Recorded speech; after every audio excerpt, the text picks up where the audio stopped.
सद्गुरु महाराज की मंगल मूर्ति सद्गुरु मिलवा सर्वधार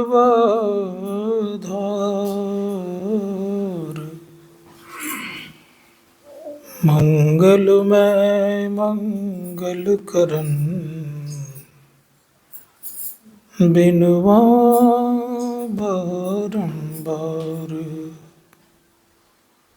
धन्य धन्य सद्गुरु सुखदा महिमा कही न जाए। जो कछु कहूँ तुम्हारी कृपा मोते कछु न सोए। उपस्थित सभी धर्म प्रेमी सज्जनों, माता बहनों,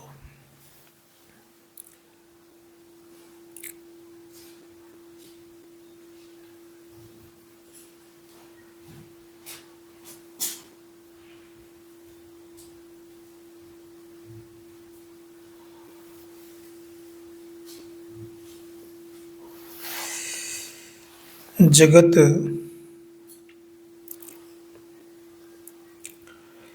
के संपूर्ण पदार्थ परिवर्तनशील है।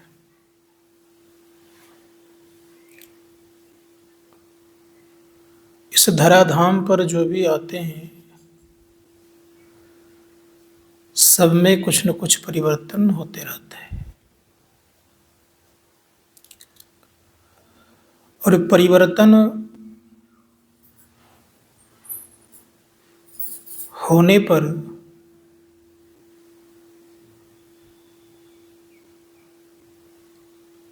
कभी कभी नवीनता और ह्रास की स्थिति को देखा जाता है। जैसे वृक्ष से पत्ते झड़ते हैं तो पत्ते झड़ते हैं तो नया नया फिर पत्ता उसमें आ जाता है। संत महात्मा गण कहते हैं कि जब नवीनता की तरफ बढ़ते हैं तो देखने में सुंदर लगता है और जिस समय ये पत्ता झड़ता है उस देखने में अच्छा नहीं लगता है। तो शास्त्रकार ने कहा कि जब व्यक्ति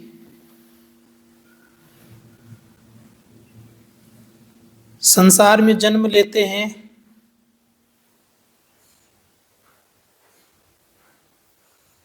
तो संसार के लोग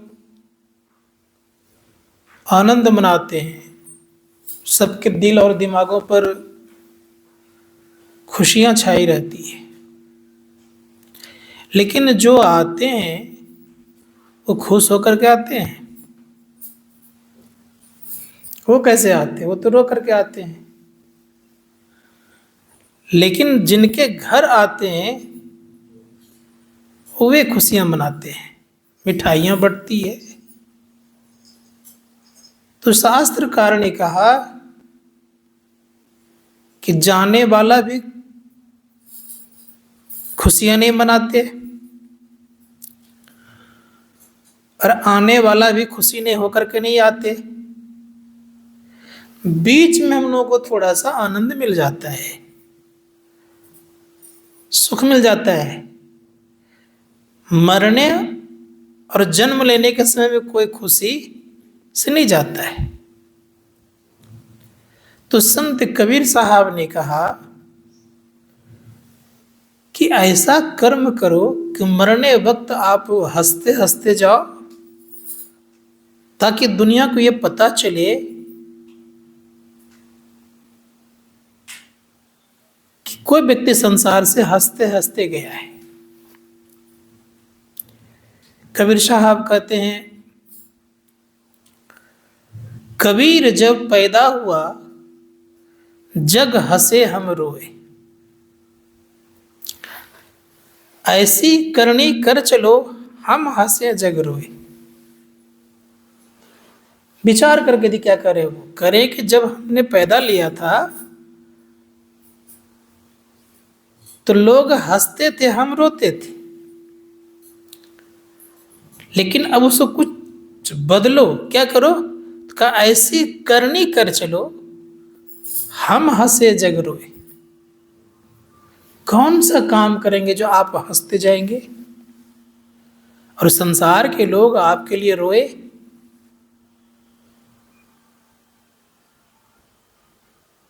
ऋषि मुनिगण कहते कि एक उपाय है। वह उपाय यह है कि संसार के लिए अगर आप मर मिट भी जाओगे तो तुम्हारे लिए कोई बहुत बड़ा काम होगा, सो बात नहीं है। तुम अपना कर्तव्य को समझो। केवल कर्तव्य क्या है मनुष्य का? मनुष्य का कर्तव्य हम लोगों को जानना चाहिए। क्या है मनुष्य का कर्तव्य?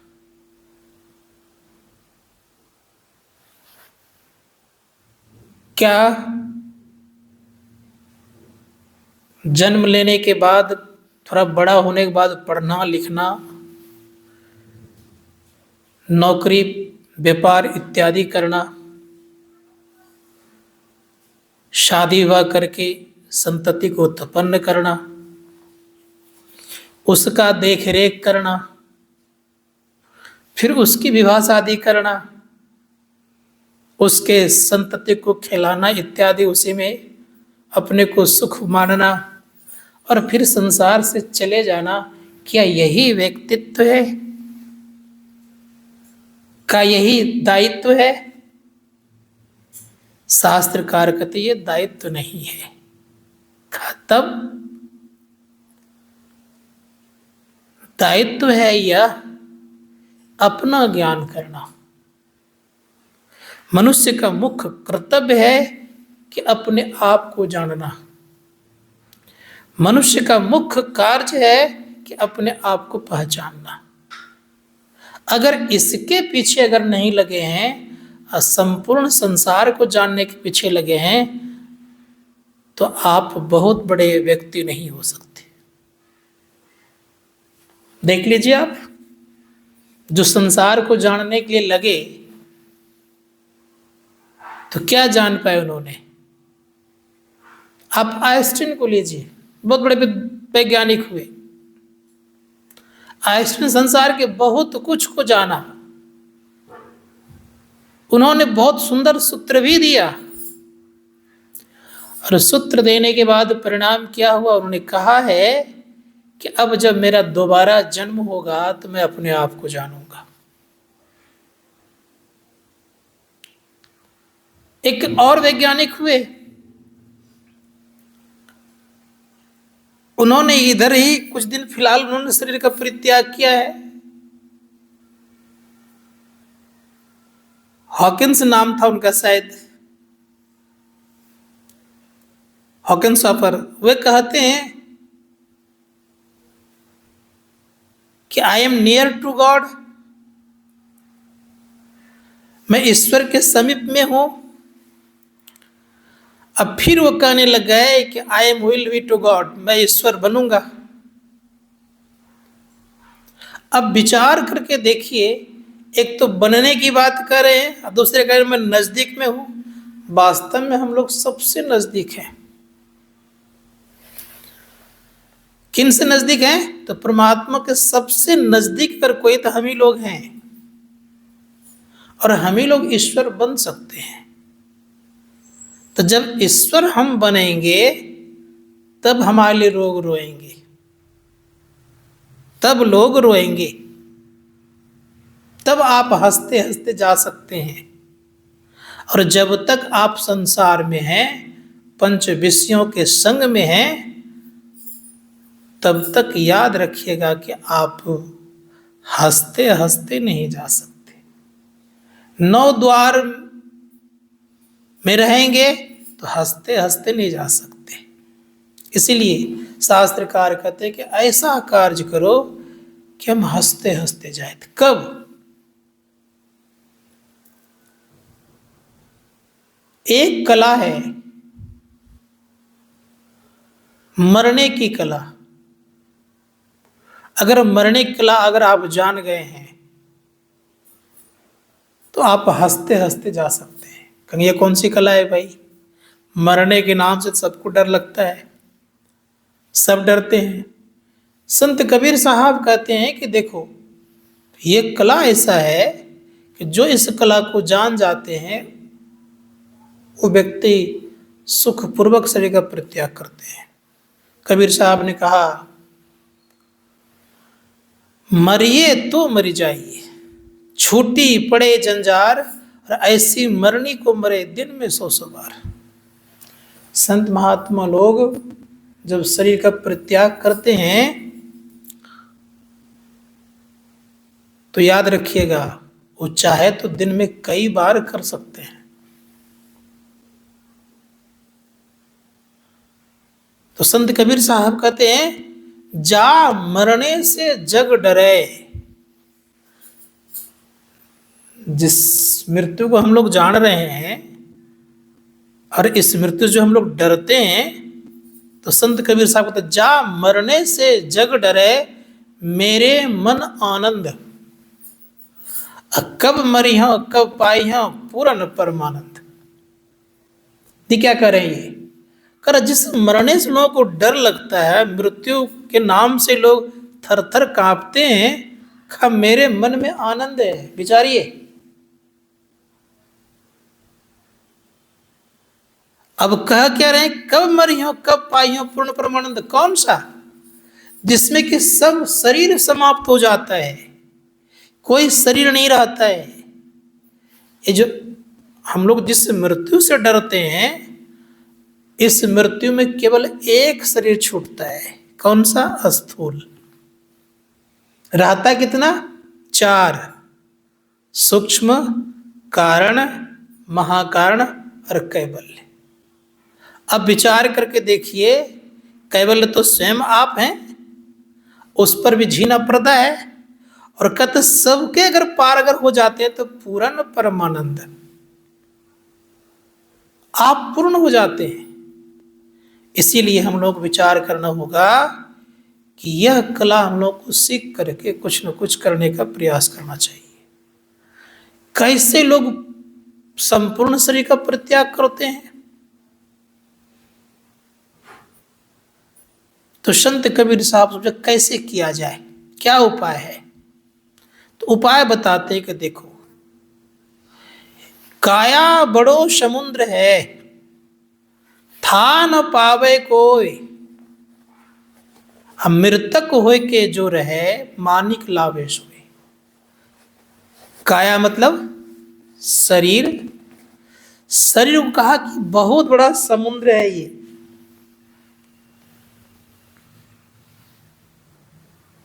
कहा इस समुद्र में जो डुबकी लगाता है तो उन्हीं को मानिक रूप परमात्मा मिलते हैं। काया बड़ो समुद्र है, था न पावे कोई, कोई का था जल्दी नहीं पा पाते हैं। हम मान अर्थात मृतक हो, कि मृतक कहते हैं गोताखोर को, याद रखिएगा। जो पानी में डूब गया तो समझिए कि डूब गया। मैं मरजीवा समुद्र का, डुबकी मारी एक, मरजीवा गोताखोर। मैं मरजीवा समुद्र का, डुबकी मारी एक, अब मुट्ठी लाया ज्ञान का, जामे वस्तु अनेक। कहा मैंने कहा मारा गोता, कहाँ लगाया? तो कहा मैं मरजीवा समुद्र का, काया रूपी समुद्र का वो गोताखोर है। कौन? संतों ने कहा कि काया रूपी समुद्र का गोताखोर कोई बिरले हुआ करता है। तो कौन होगा? का जो इस काया को जानते हैं कि काया में कहाँ डुबकी लगाया जाए। तो कहा कि मैं मरजीवा समुद्र का, डुबकी मारी एक बार डुबकी लगाया मैंने, मुट्ठी लाया ज्ञान का। और उस मुट्ठी में वस्तु अनेक है। कौन सी वस्तु है भाई? शास्त्रकार कहते हैं कि अगर परमात्मा को जो प्राप्त कर लेते, ध्यान दीजिएगा, तो उनके लिए कोई चीज की आवश्यकता पड़ेगी? उनको संसार के संपूर्ण चीज प्राप्त हो जाएंगे। इसीलिए संत कबीर साहब कहते जब ये काम करते हैं, आप कर लेते हैं, तब कहते हैं कबीर जब पैदा हुआ जग हंसे हम रोए, अब ऐसी करनी कर चलो हम हंसे जग रोए। ये काम करेंगे तब आप हंसते जा सकते हैं।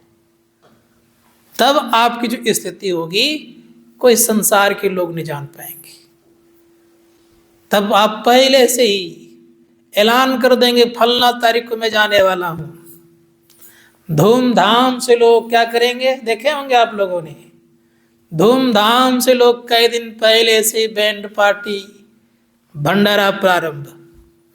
पूज्यपाद महर्षि साई स्वामी जी महाराज जब शरीर छोड़ने का समय हुआ, पहले से लगभग लोगों का तांता लगना शुरू हो गया। 10-11 दिन पहले से लोग भंडारा खा रहे हैं, दर्शन कर रहे हैं, और चारों तरफ खूब बढ़िया सजाए हैं, नाना प्रकार का बाजा गजा बज रहा है।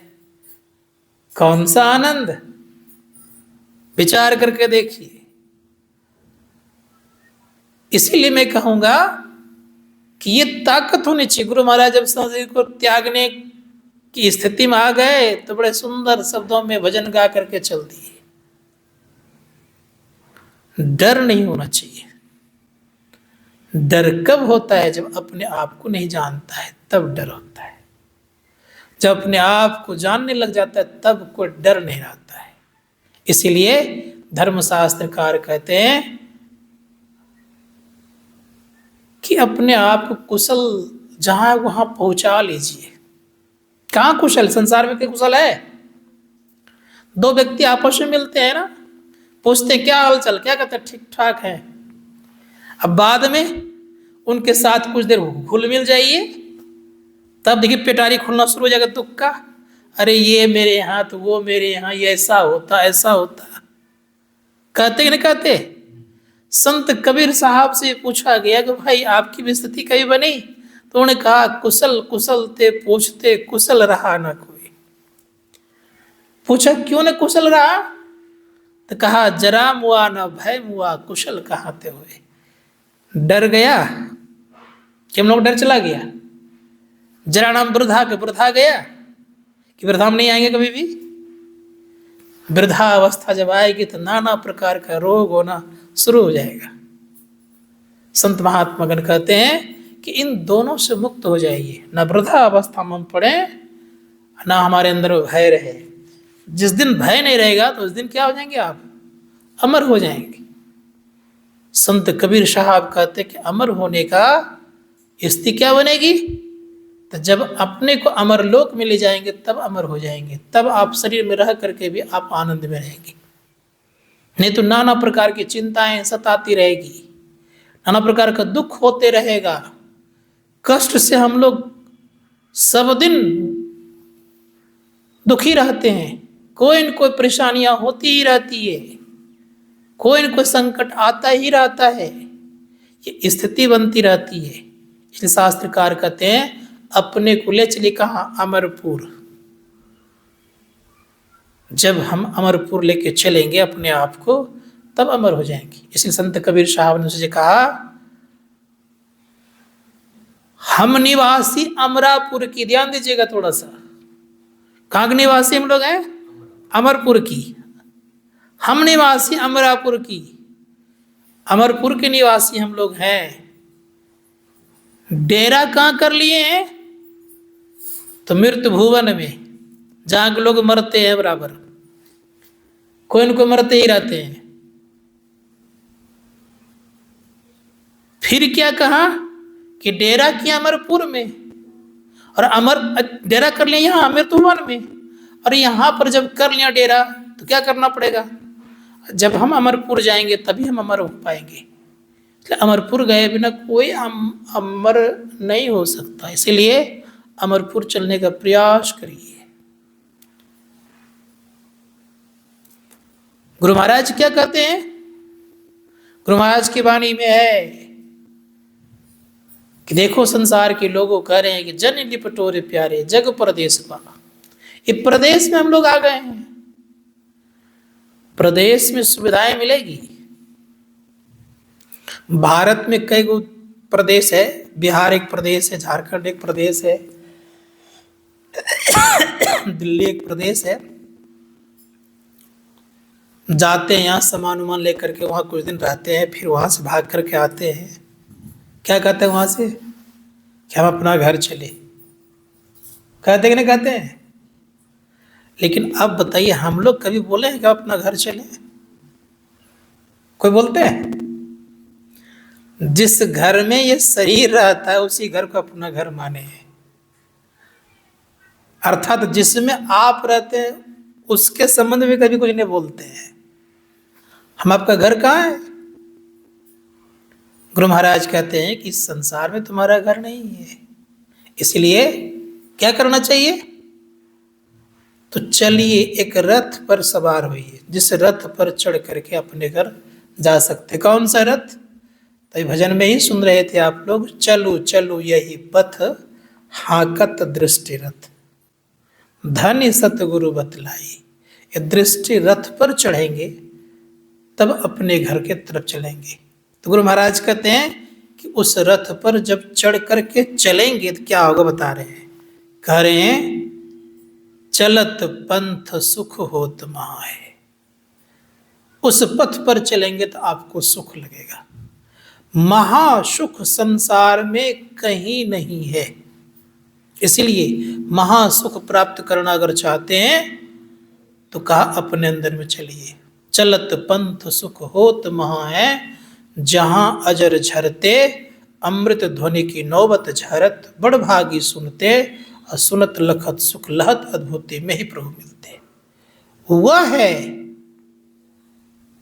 अपना घर चलने का रास्ता, वहां चलेंगे तब क्या होगा।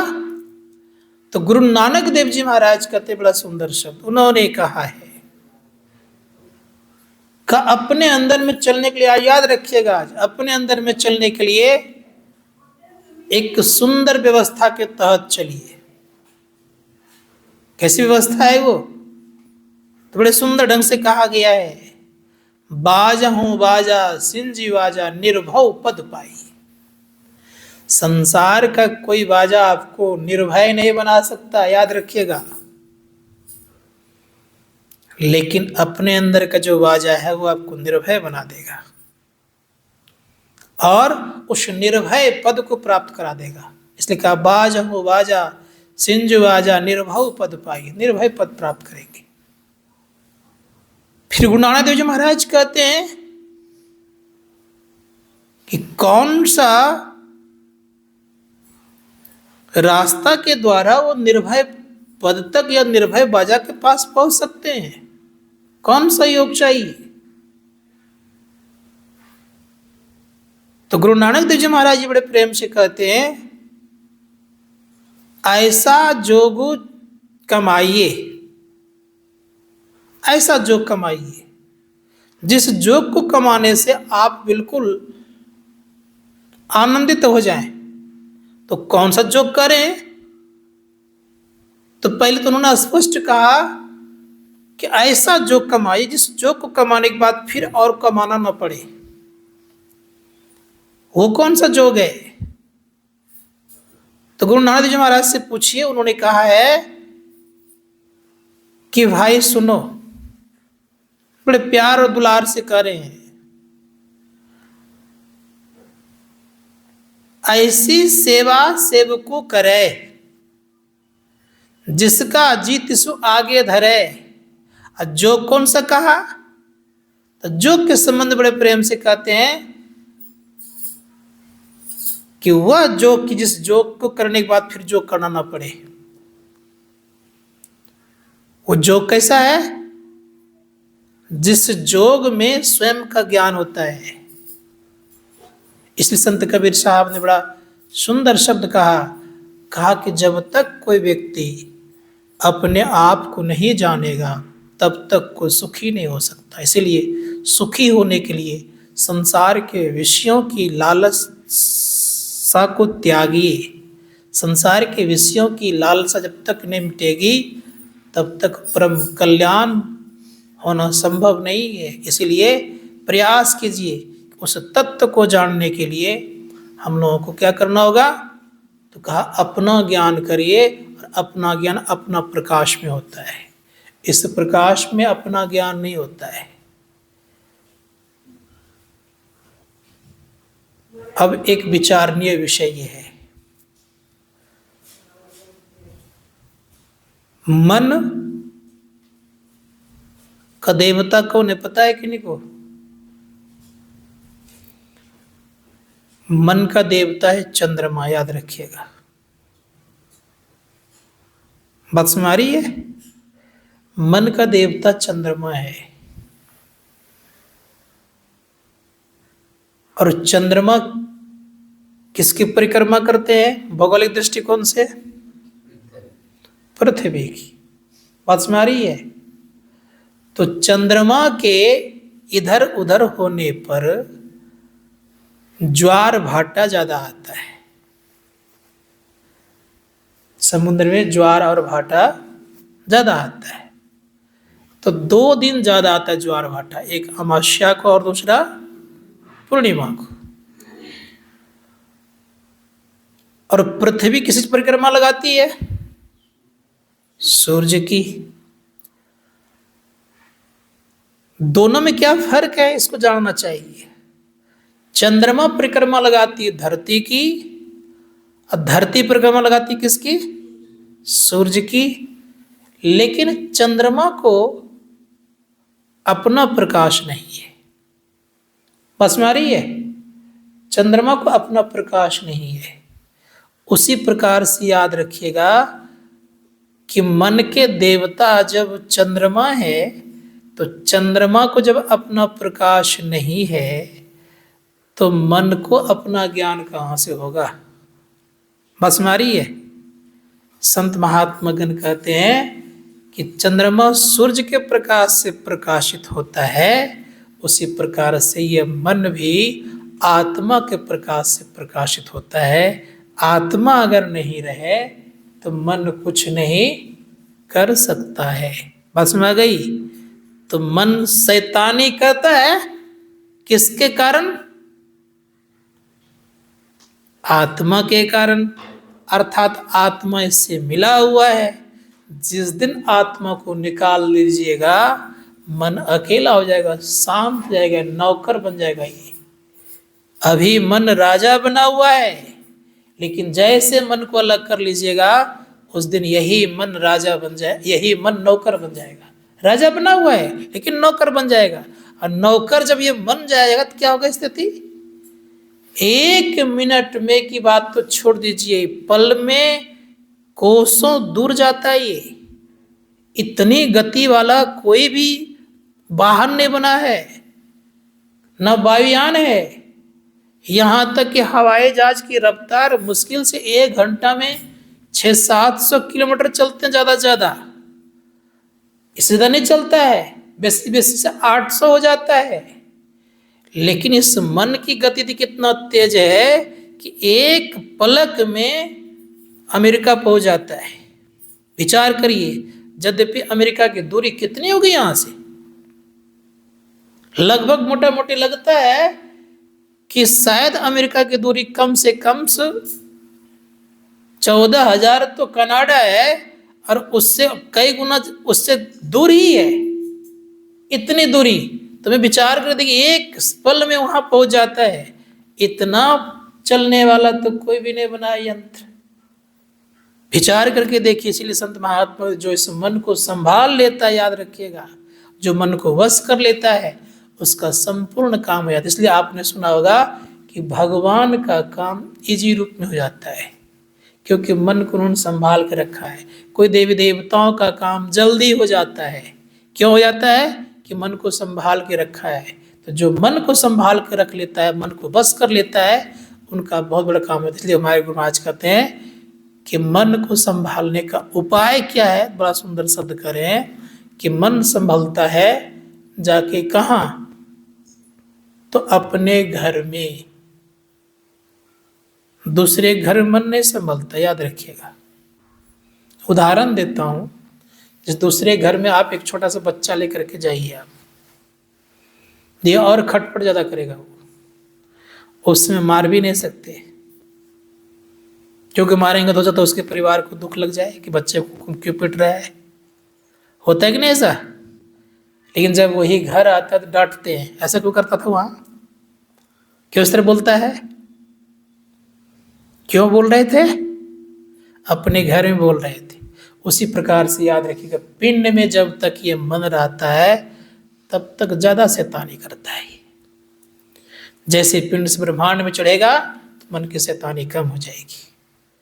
संत महात्मा कहते पिंड से ब्रह्मांड में कैसे चढ़ेगा? ऋषि मुनियों ने कहा पहले मंत्र जपिए, मंत्र के साथ साथ रूप का ध्यान करिए। रूप का ध्यान करेंगे तब आप दृष्टि योग अभ्यास करेंगे, तब ये पिंड से ब्रह्मांड में चढ़ेगा। और पिंड से ब्रह्मांड में चढ़ेगा तब अपना प्रकाश भी ये देखेगा। और अपना प्रकाश जब देखेगा, अर्थात आत्मा का प्रकाश का जब ये थोड़ा सा आंशिक रूप से दर्शन करेगा, इसको सुख मिलेगा।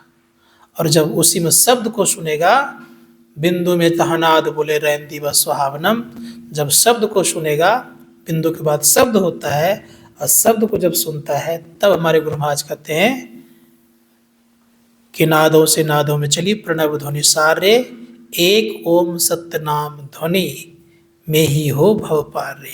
इस संसार सागर से आप चल सकते हैं, पार हो सकते हैं। जो पार हो जाता है उनका जीवन धन्य धन्य हो जाता है। तो विशेष ना कुछ कहते हुए स्वयं को जानने के लिए प्रयास कीजिए। इसलिए आपकी गीता कहती है कि थोड़ा थोड़ा रोज अभ्यास करिए। अभ्यास बिना एक दिन भी नहीं रहेगी। नेहा विकर्मणा स्वस्ति प्रत्यवायो निविद्यते स्वल्पस धर्मस्य त्रयतो महतो भयात। थोड़ा थोड़ा अभ्यास करेंगे तो कल्याण होगा, और अभ्यास छोड़ दीजिएगा तब कल्याण का डगर कहाँ मिलेगा आपको। इसलिए रोज अभ्यास कीजिए। गुरु महाराज भी कहते हैं ध्यानाभ्यास करो सद सद ही, चातक दृष्टि बनाइयो। चातक के दृष्टि बनाइए। और एक बात गुरु महाराज कहते हैं, करता जो नित अभ्यास ना विश्वास है तो क्या, सत सरल युक्ति पास न और पास है तो क्या। खूब आपको श्रद्धा विश्वास है गुरुदेव पर, और अभ्यास ही नहीं कर रहे तो क्या करेंगे? हाँ, इसीलिए अभ्यास को मनोयोगपूर्वक करने का प्रयास कीजिए। जो अभ्यास करेगा उसे कुछ न कुछ मिलेगा। बोलिए प्रेम से श्री सद्गुरु महाराज की जय। बंदगी।